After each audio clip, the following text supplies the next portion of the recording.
Good morning all of you. আমি আজকে তোমাদের এই ক্লাসে গুপ্ত সমাজ ব্যবস্থা এবং নারীদের অবস্থান নিয়ে আলোচনা করব। তোমরা এটা জানো যে প্রত্যেক সমাজ ব্যবস্থার একটা বৈশিষ্ট্য আছে, চরিত্রগত দিক আছে।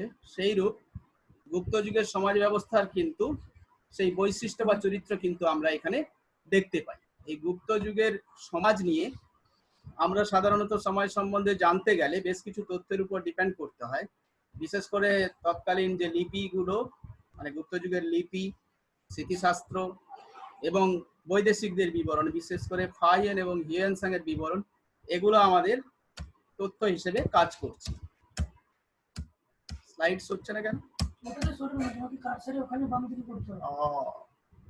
দেখো, আমি দেখানোর চেষ্টা করেছি গুপ্ত যুগের সমাজ ব্যবস্থার যে উপাদানগুলো, সেগুলো দেখো, এগুলো লিখতে হয়, কারণ লিখার ক্ষেত্রে আমাদের ভূমিকাতে যেন অবশ্যই থাকে যে আমি কোথা থেকে এই তথ্যগুলো জানতে পেরেছি। আমি এখানে উল্লেখ করেছি, ভালো করে দেখো, গুপ্ত যুগের লেখমালা ও সংস্কৃতি সাহিত্যে যাজ্ঞবল্ক্য, নারদ, বৃহস্পতি ও কাত্যায়ন প্রমুখের স্মৃতিশাস্ত্রগুলি থেকে, এছাড়া আছে কি না ফাহিয়েন ও হিউয়েনসাং এর বিবরণ থেকে গুপ্ত যুগের সমাজ, ধর্ম ও অর্থনীতি সম্বন্ধে জানতে পারি। তাহলে এটা ক্লিয়ার হলো যে গুপ্ত যুগের যে লেখমালাগুলো আছে, যে সংস্কৃত সাহিত্য আছে, যে স্মৃতিশাস্ত্র, বিশেষ করে যাজ্ঞবল্ক্য, নারদ, বৃহস্পতি, কাত্যায়ন, এদের যে স্মৃতিশাস্ত্রগুলো আছে, সেগুলো থেকে কিন্তু আমরা গুপ্ত যুগের সমাজ, ধর্ম, অর্থনীতি সম্বন্ধে জানতে পারি। শুধু তাই নয়, সেই সময় যে সকল বিদেশিরা এসেছিলেন, ফাহিয়েন বা হিউয়েনসাং এর মতো চীনা পরিব্রাজকরা, যাদের কাছ থেকে আমরা গুপ্ত যুগের সমাজ, ধর্ম, অর্থনীতি সম্বন্ধে কিন্তু জানতে পারি। তাই স্বাভাবিকভাবে আমরা এটা ক্লিয়ার যে গুপ্ত যুগের সমাজ ব্যবস্থা সম্বন্ধে জানতে গেলে আমরা তৎকালীন যে লেখমালা, স্মৃতিশাস্ত্র এবং বৈদেশিকদের বিবরণ, সেগুলোর উপর আমাদের নির্ভরশীল হতে হয়। আমি দেখানোর চেষ্টা করেছি যে গুপ্ত যুগের সমাজ বিভাগ কেমন ছিল, কারণ এটা আমাদের জানার দরকার। আমরা প্রাচীনকালেও দেখেছি, প্রাচীনকাল থেকে গুপ্ত যুগ পর্যন্ত যদি সমাজ ব্যবস্থা তোমরা পর্যালোচনা করো, তাহলে দেখতে পাবে যে প্রাচীন যুগের ন্যায় গুপ্ত যুগেও কিন্তু সমাজ ব্যবস্থা 4টি ভাগে বিভক্ত ছিল। এবং এই 4টি ভাগ বলতে 4টি জাতি অনুযায়ী, ব্রাহ্মণ, ক্ষত্রিয়, বৈশ্য ও শূদ্র, এই 4টি শ্রেণীতে বিভক্ত ছিল বা 4টি জাতিতে বিভক্ত ছিল। এবং এই শ্রেণীগুলোর মধ্যে আমি একটা স্ট্রাকচার দিয়েছি, দেখো। ব্রাহ্মণরা হচ্ছে সবার উপরে, যাদেরকে আমরা ইংরেজিতে বলি প্রিস্ট। আর ক্ষত্রিয়, যাদেরকে আমরা বলি ওয়ারিয়ার্স অ্যান্ড রুলার্স, মানে যারা যোদ্ধা এবং শাসক, তাদেরকে রেখেছি পরবর্তী স্থানে। আর বৈশ্য স্পেশালি স্কিল ট্রেডার্স, মানে দক্ষ যারা শাসক, মার্চেন্টস, ব্যবসায়ী এবং মাইন্স অফিসিয়াল, এবং কাজকর্ম যারা করতো, অফিসিয়াল কাজকর্ম। আর শূদ্র চতুর্থ পজিশনে আছে, যাদেরকে আমরা বলে থাকি untouchable workers, specially unskilled workers, এবং যাদেরকে আমরা বলি অদক্ষ শ্রমিক, যারা সাধারণত কৃষিকার্যে নিযুক্ত থাকতো, যারা তাদের দৈহিক শ্রমগুলো বিতরণ করত এবং দৈহিক শ্রমের বিনিময়ে তারা তাদের প্রয়োজনীয় খাদ্য সামগ্রী থেকে শুরু করে এগুলো সংগ্রহ করতো। আমি লাস্ট একটা রেখেছি, যেটা পরবর্তীকালে এসেছে, যে পারিয়া বা হরিজন সম্প্রদায়, এরা হচ্ছে আউটকাস্ট, পতিত। এটা আমি নিয়ে পরে বলবো। দেখো, উঁচু একেবারে সর্বশ্রেষ্ঠ এবং প্রধান হিসেবে আমরা রেখেছি 4টি বর্ণের মধ্যে ব্রাহ্মণকে। এই ব্রাহ্মণরা হচ্ছে সমাজের সবচেয়ে উচ্চ বর্ণের মানুষ। এই ব্রাহ্মণরা এবং তাদের যে সামাজিক হায়ারার্কিক্যাল বা সামাজিক যে অর্ডার বা সামাজিক যে প্রাধান্য, সেটা কিন্তু তারা সবার উপরে থাকতো। সেই মতো আমি কিন্তু এই ফিক্সচারে বা এই এতে রেখেছি স্লাইডে, ব্রাহ্মণরা সবার উপরে। এবং ব্রাহ্মণরা তাদের যে কাজকর্ম, ব্রাহ্মণরা সাধারণত পূজা কার্য, যাগযজ্ঞাদি এবং আচার অনুষ্ঠানে নিয়োজিত থাকতো। এই ব্রাহ্মণরা ছিল সবচেয়ে বেশি সুবিধাভোগী শ্রেণী, সমাজের উঁচু তলার মানুষ। এরা সব রকম সুযোগ সুবিধা ভোগ করতো, সবার থেকে সব রকম দান গ্রহণ করত, কিন্তু এদেরকে কোনো রকম ভাবে শাস্তি বা এদেরকে কোনো রকম ভাবে মৃত্যুদণ্ড বা অন্য কোনো শাস্তি দেওয়া যেত না। কেবলমাত্র হয়তো বনবাসে দেওয়া যেত। এছাড়া এদেরকে কোনো রকম কোনো দৈহিক শাস্তি বা পাশবিক শাস্তি দেওয়া যেত না। অর্থাৎ এরা সব রকম সমাজের সুযোগ সুবিধা ভোগ করত, সমাজে রাজকীয় থেকে শুরু করে যত রকম দান এরা গ্রহণ করত, এবং সমাজে উঁচু শ্রেণীর মানুষ হিসেবে সামাজিক সুবিধার সাথে সাথে এরা কিন্তু প্রাধান্য ভোগ করত উঁচু শ্রেণী বা উঁচু জাতি হিসেবে। নেক্সট হচ্ছে ক্ষত্রিয়, যোদ্ধা শ্রেণী।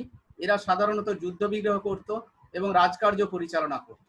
এদের ক্ষেত্রে দেখা গেছে যে এই রাজকার্য পরিচালনার ক্ষেত্রে ক্ষত্রিয়রা যুদ্ধবিদ্যায় পারদর্শী হতো এবং তারা রাজ্য শাসন করত বা রাজ শাসন করত বা শাসন কার্য পরিচালনা করত। অর্থাৎ ক্ষত্রিয়রা এটা উল্লেখ করতে চাইছে যে সমাজে ব্রাহ্মণরা উচ্চ শ্রেণী হিসেবে থাকলেও ক্ষত্রিয়রা কিন্তু রাজকার্য পরিচালনা করত বা যোদ্ধা শ্রেণী হিসেবে তারাও কিন্তু সমাজে প্রতিষ্ঠা লাভ করত। তারপরে আমি রেখেছি বৈশ্য, যারা ব্যবসা বাণিজ্যের সঙ্গে যুক্ত ছিল। এদের প্রধান কাজ হচ্ছে ব্যবসা বাণিজ্য এবং ব্যবসা বাণিজ্যের সঙ্গে প্রাচীন কাল থেকেই এরা নিযুক্ত ছিল। এরা দেশীয় থেকে শুরু করে অন্তর্দেশীয়, স্থানীয় থেকে শুরু করে আন্তর্জাতিক সব ধরনের বাণিজ্যে এরা নিযুক্ত থাকতো। তারপরে আমরা শূদ্র, সবচেয়ে নিম্ন শ্রেণী, যাদেরকে আমরা আনটাচেবল বলে থাকি, অস্পৃশ্য। এই শূদ্ররা অদক্ষ শ্রমিক, এরা সাধারণত কৃষি কাজের সঙ্গে যুক্ত থাকতো। এদের কোনো নিজস্ব অধিকার বা সম্পত্তি বলে কিছু ছিল না। এরা কেবলমাত্র বেঁচে থাকার জন্য চাষবাস বা কৃষিকাজে নিযুক্ত থাকতো এবং এদেরকে ব্যবহার করতো এই তিনটে শ্রেণী, অর্থাৎ ব্রাহ্মণ, ক্ষত্রিয়, বৈশ্য, এই তিনটে শ্রেণী কিন্তু শূদ্রদের সব রকম ভাবে সেবা নিত। অর্থাৎ সেবক হিসেবে শূদ্ররা সমাজে এই তিনটে শ্রেণীর সেবা করত, সেবার অধিকার ছিল। কিন্তু এদের অন্য কোনো অধিকার ছিল না। সমাজে অন্যান্য জাতির ক্ষেত্রে যে সকল অধিকারগুলো ছিল, এদের কোনো কিন্তু নির্দিষ্ট অধিকার ছিল না। এখন বর্ণ আর জাতি, চারটে বর্ণ আমরা পেয়ে গেছি। জাতি নিশ্চয়ই ছিল।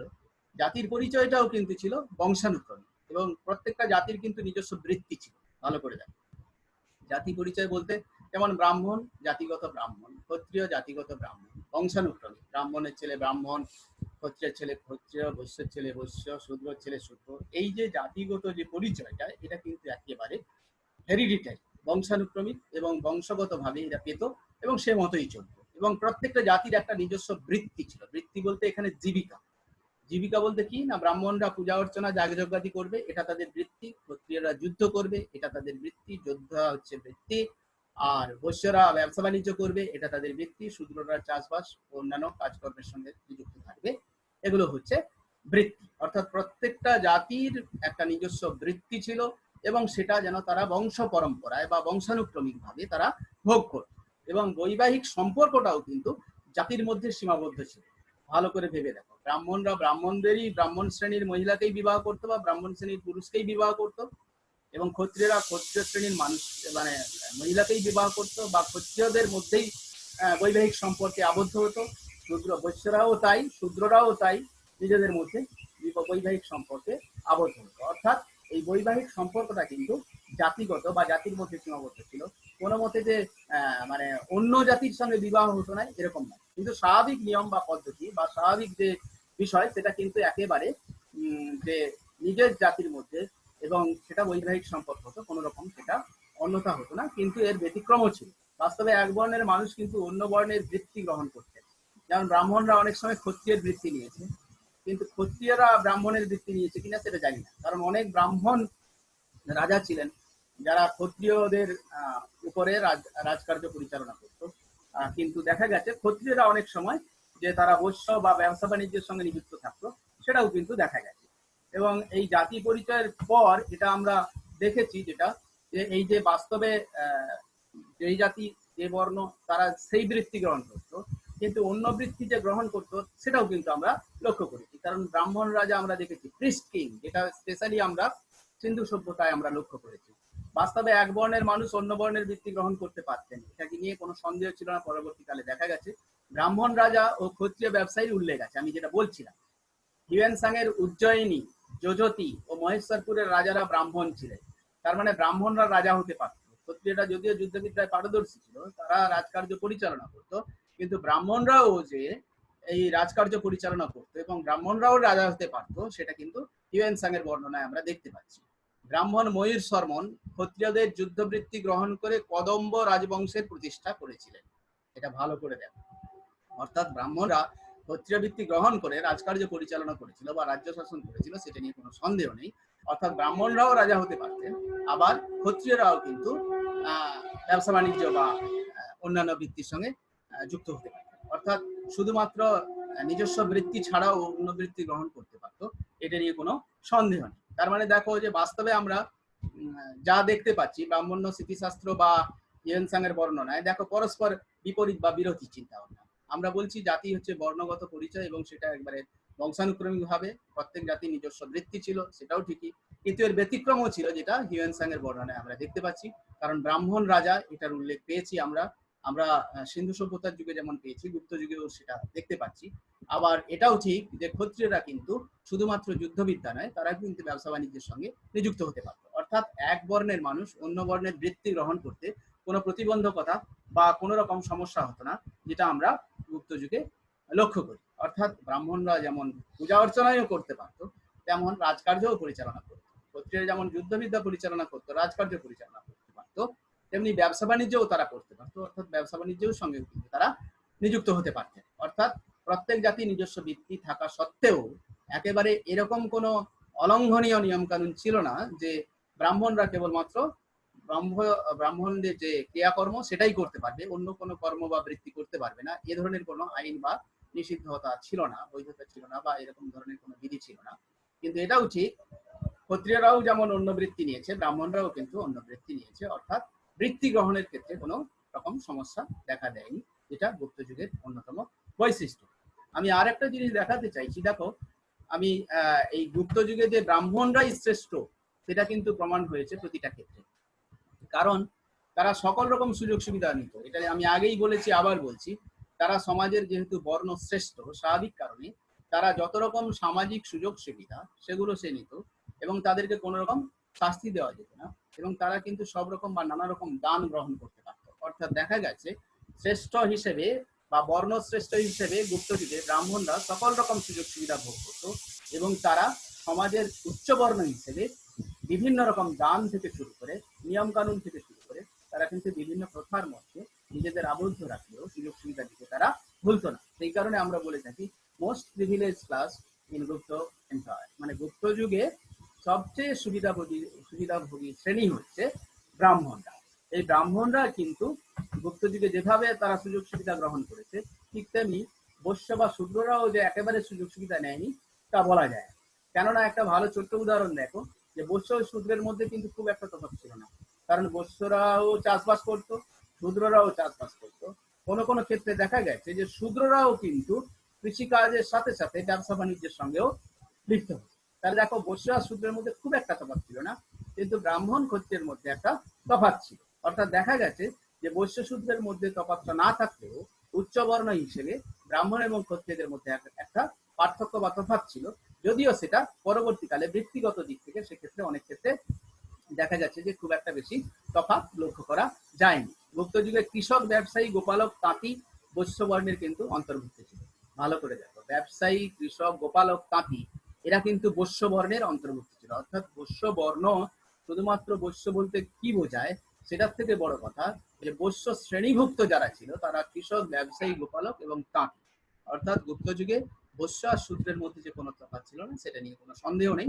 কিন্তু সমাজের উচ্চভোগী শ্রেণী হিসেবে ব্রাহ্মণ এবং ক্ষত্রিয়রা সব রকম কিন্তু সুযোগ সুবিধা ভোগ করে দিয়েছে। অর্থাৎ দেখা গেছে যে গুপ্ত যুগে এই বৈশ্য শূদ্রের মধ্যে যেমন পার্থক্য না থাকলেও তারা যে বিশেষ সুবিধাভোগী শ্রেণীর সঙ্গে একটা তফাৎ ছিল সেটা নিয়ে কোনো সন্দেহ ছিল না। অর্থাৎ বৈশ্য শূদ্ররা ক্ষত্রিয় এবং ব্রাহ্মণদের থেকে যে অনেকটা পিছিয়ে ছিল সমাজে, সেই বিষয়ে কোনো সন্দেহ নেই। যদিও গুপ্ত যুগে সামাজিক ক্ষেত্রে অনেক ক্ষেত্রে শিথিলতা লক্ষ্য করা গিয়েছে।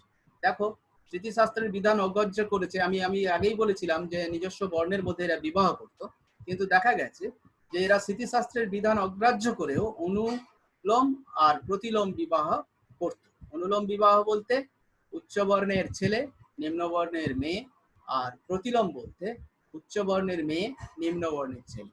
এই যে বিবাহটা অনুলোম প্রতিলোম বিবাহ, এই বিবাহটা কিন্তু শাস্ত্র মতে হতো না, শাস্ত্রকে অগ্রাহ্য করে দিত। অর্থাৎ দেখা গেছে যে ভিন্ন ভিন্ন বর্ণের স্ত্রী ও পুরুষেরা তারা বৈবাহিক সম্পর্কে আবদ্ধ হতো, যেটাকে অনুলোম এবং প্রতিলোম বিবাহের মধ্যে দেখা গেছে। কারণ আমার বিবাহ সম্বন্ধে যেটা জানি, সবর্ণ বিবাহ আর অসবর্ণ বিবাহ। সবর্ণ বলতে নিজের বর্ণের মধ্যে, অর্থাৎ ব্রাহ্মণ ব্রাহ্মণ, ক্ষত্রিয় ক্ষত্রিয়, বৈশ্য বৈশ্য, শূদ্র শূদ্র।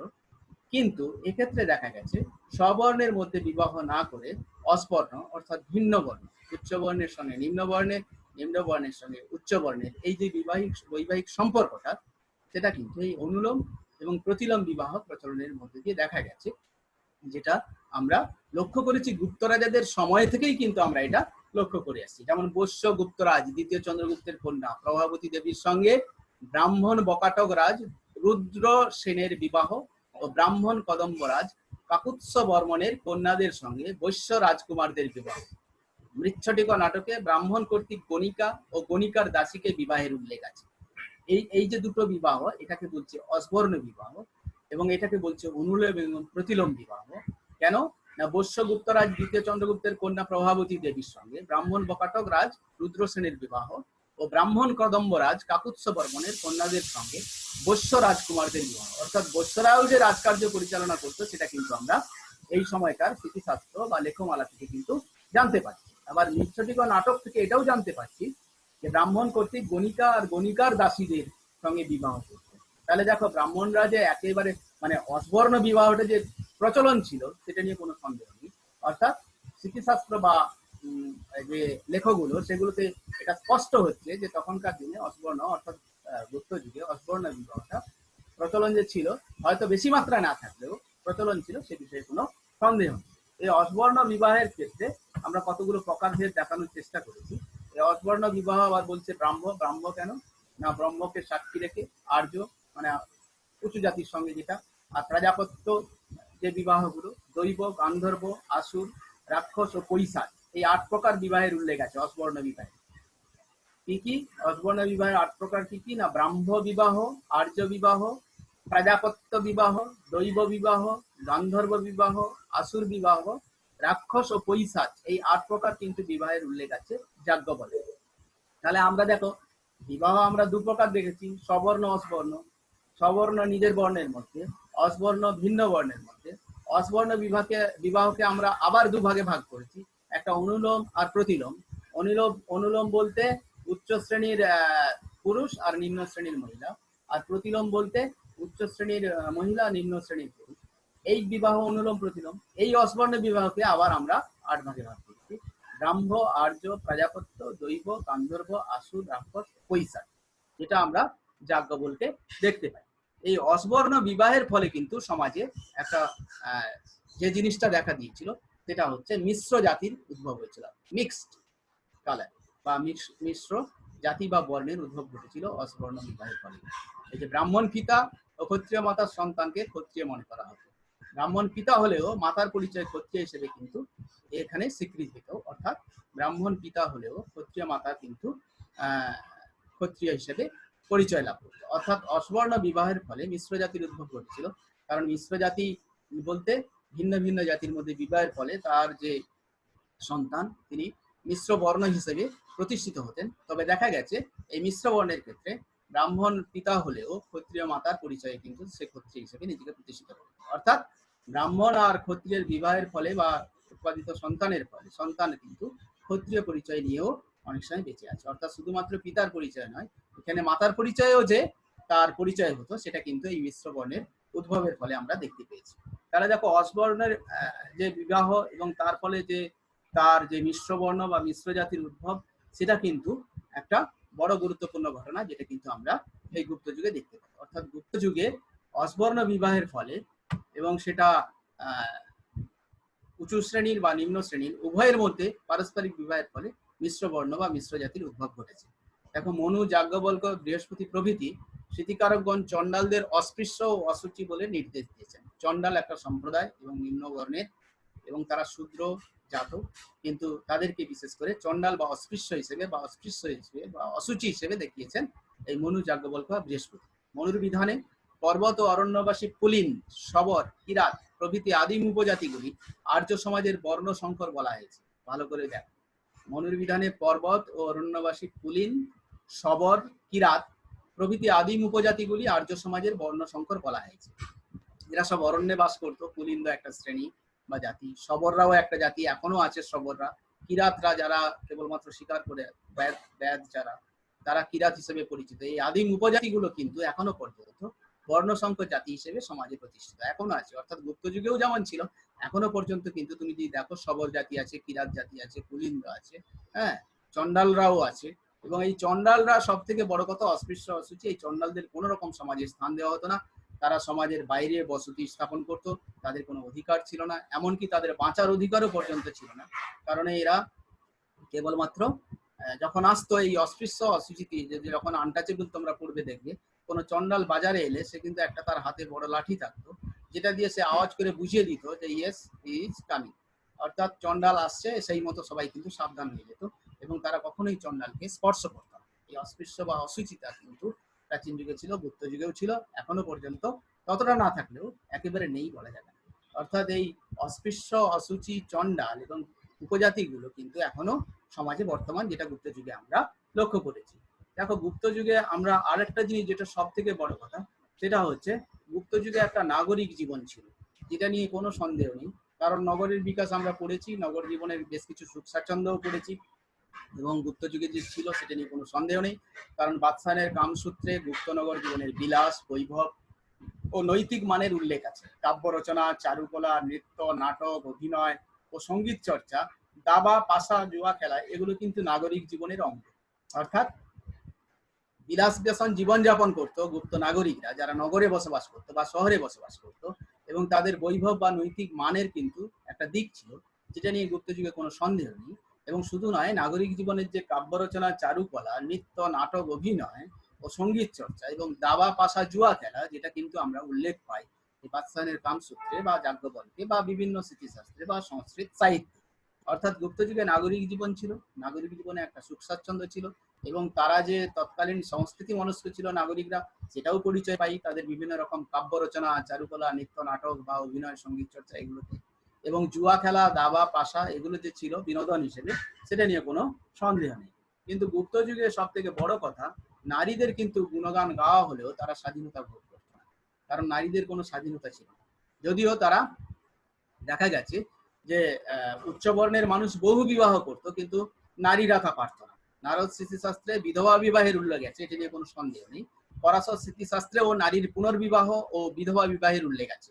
অর্থাৎ বিধবা বিবাহ হতো এবং নারীর পুনর্বিবাহ হতো, সেটা নিয়ে কোনো সন্দেহ নেই। কিন্তু পুরোপুরি স্বাধীনতা ছিল এটা কিন্তু বলা যাবে না, কারণ তখনও পর্যন্ত দেখবে, আমি দেখাবো, পর্দা প্রথাও ছিল, সতী প্রথাও ছিল, হ্যাঁ, এবং নারীরা পুরুষের সমান অধিকার ভোগ করতো না।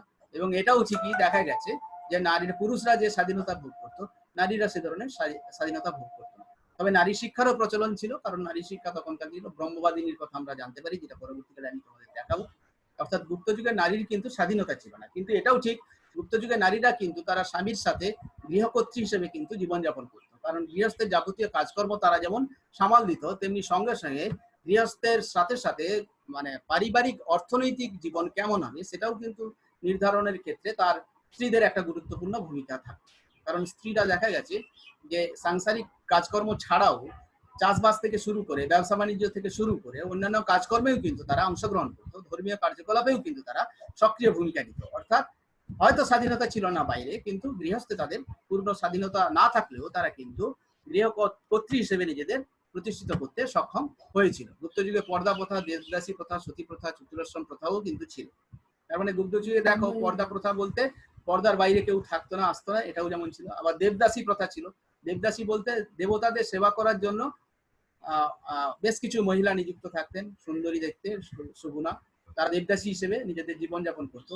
দেবদাসীরা সাধারণত পূজা অর্চনা থেকে শুরু করে দেবতাদের সেবায় নিযুক্ত থাকতো। আর সতী প্রথা বলতে তোমরা সবাই জানো যে স্বামীর মৃত্যুর পর স্বামীর চিতাতে স্ত্রীর যে প্রাণ বিসর্জন বা নিজেকে বিসর্জন দেওয়াকে সতী প্রথা বলে, সেটা কেবলমাত্র উচ্চ পরিবারের মধ্যে সীমাবদ্ধ ছিল, সাধারণ পরিবারের মধ্যে ছিল না। আর চতুরাশ্রম প্রথা তোমরা সবাই জানো, ব্রহ্মচর্য, গার্হস্থ্য, বানপ্রস্থ এবং সন্ন্যাস।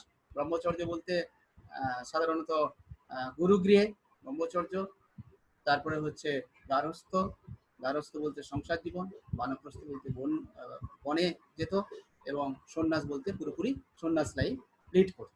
অর্থাৎ চতুরাশ্রম প্রথা যে ছিল প্রাচীন যুগে যেমন ছিল, সেরকম ব্রহ্মচর্য, গার্হস্থ্য, বানপ্রস্থ এবং সন্ন্যাস এটাও কিন্তু গুপ্ত যুগে ছিল। অর্থাৎ গুপ্ত যুগে চতুরাশ্রম প্রথা, সতী প্রথা, দেবদাসী প্রথা, পর্দা প্রথা সবই ছিল। কিন্তু নারী শিক্ষা এবং ব্রহ্মবাদিনীর কথাও কিন্তু আমরা জানতে পারছি যে নারী শিক্ষার প্রচলন ছিল কেবলমাত্র উচ্চ বংশজাত, উচ্চ অভিজাত বা ব্রাহ্মণ মেয়েরা বা রাজ পরিবারের মেয়েরা উচ্চশিক্ষা লাভ করতো, এবং ব্রহ্মবাদিনী হিসেবে তারা জীবিকা নির্বাহ, জীবন কাটাতো। তারা কোনো রকম বিবাহ বা বৈবাহিক সম্পর্কে আবদ্ধ হতো না, এবং এই ব্রহ্মবাদিনীরা কিন্তু অনেক বেশি সম্মানের অধিকারী ছিল, যেটা গুপ্ত যুগে আমরা লক্ষ্য করি। অর্থাৎ দেখা গেছে গুপ্ত যুগে নারীদের স্বাধীনতা না থাকলেও নারীরা যে একেবারে পিছিয়ে ছিল সে কথা বলা যাবে না।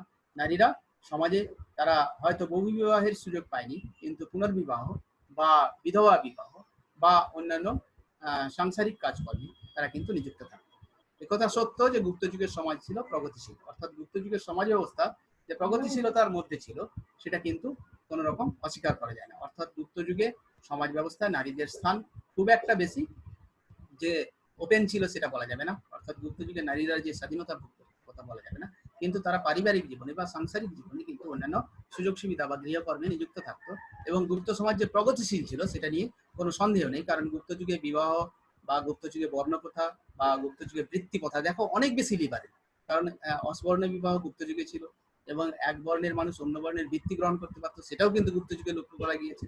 এবং মিশ্র বর্ণের যে আধিক্য ছিল সেটা নিয়েও কোনো সন্দেহ নেই, এবং উচ্চবর্ণের মানুষরা যে নিম্নবর্ণের বৈশ্য সূত্রের মধ্যে যে পার্থক্য কিছু ছিল না সেটা নিয়েও কোনো সন্দেহ নেই। সুতরাং দেখা যাচ্ছে গুপ্ত যুগে কিন্তু সমাজ ব্যবস্থা অনেক বেশি প্রগতিশীল ছিল, যেখানে নারীদের সম্মানও ছিল, নারীদের অধিকারও ছিল, নারীদের শিক্ষাও ছিল।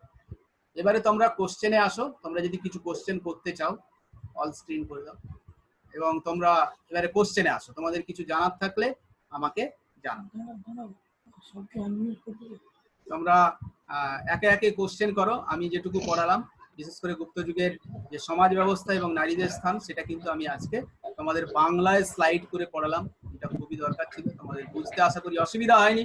এবারে তোমাদের কিছু জানার থাকলে জানাও, ঠিক আছে? বা তোমরা প্রশ্ন করতে চাইলে প্রশ্ন করো, একে একে প্রশ্ন করো।